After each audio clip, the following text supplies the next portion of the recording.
It's Derby weekend. If you're listening to us in Kentucky, I am a big Kentucky Derby fan. My grandfather, we used to go to his house and watch Kentucky Derby every year, first Saturday in May.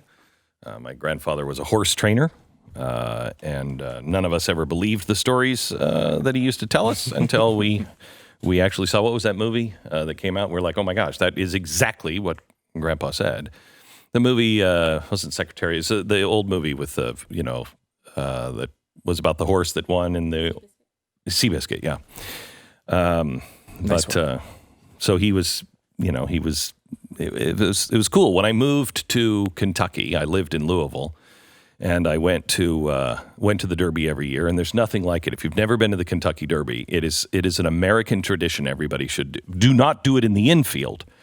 But I think the infield would be fun. Oh my gosh, the infield is like, rape and murder city. It's like I'm pretty sure that's not ugly. true. Well, it is at the Indy 500. If you've ever been to the Indy 500, it's rape and murder city in the Indy 500. But the Kentucky Derby is great, and it's just, I don't know, it's just more genteel. That's a word that really belongs to Kentucky. It's just very genteel. It's a really, really fun day. It's great. Really fun it's day. A drunken mess. Yes. I don't care who you are or how high your hat is or how dressed up you are. That is how I would describe myself at the particular event. Yes, but I was there when they first opened the Kentucky Derby Museum, and I actually saw it on Fox this morning, and I was there for the opening of that.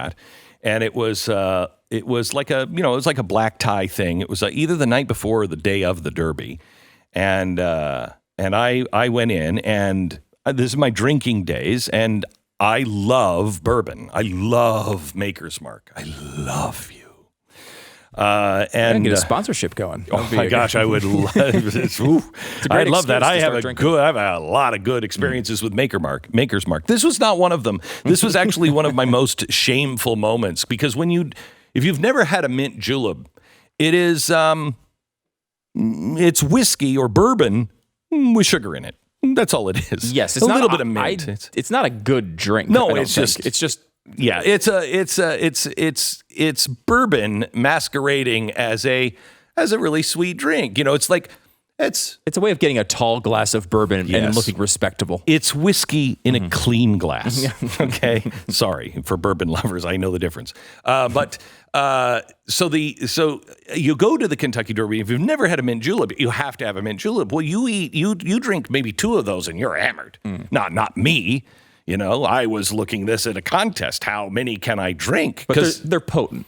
Yeah. And they're in collector glasses. And I wanted to collect a lot of those collector glasses. And so I did.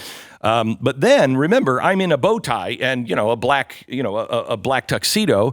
And I'm in the Kentucky Derby Museum as they open it up. And if you've never seen the Kentucky Derby trophy, it is beautiful. It's all carved with these horses on it. It's absolutely stunning.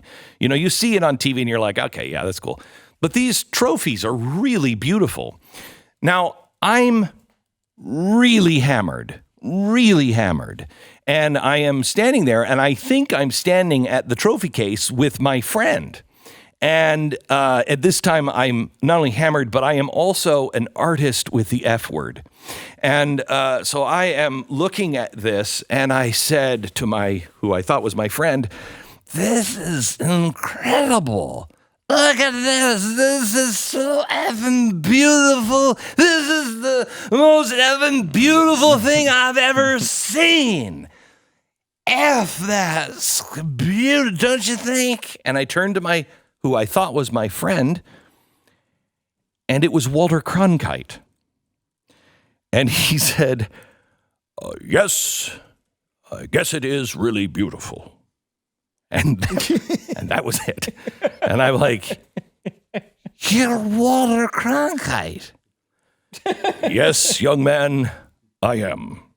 And then he walked away. And I thought, I'm going to regret this moment for the rest of my effing life.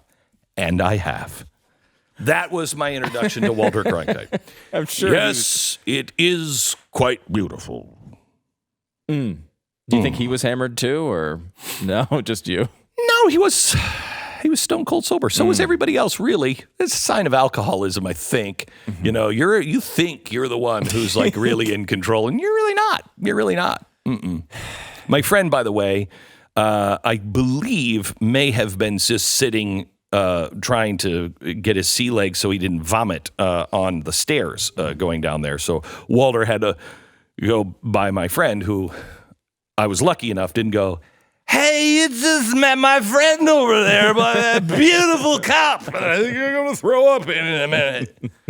By the way, he confirmed that story today. Yeah. So that actually happened. Yeah, and, you'd never heard that story? I don't think I have heard that one. Yeah. I've heard a lot of your stories. Yes, young man, I am. You've become much more boring over the years, I will say. I have been. Maker's Mark Show would made be you interesting. much better. Well, it was Jack. Maker's Mark got me into the connoisseurship of bourbon and whiskey. Ooh, what's the difference between the two?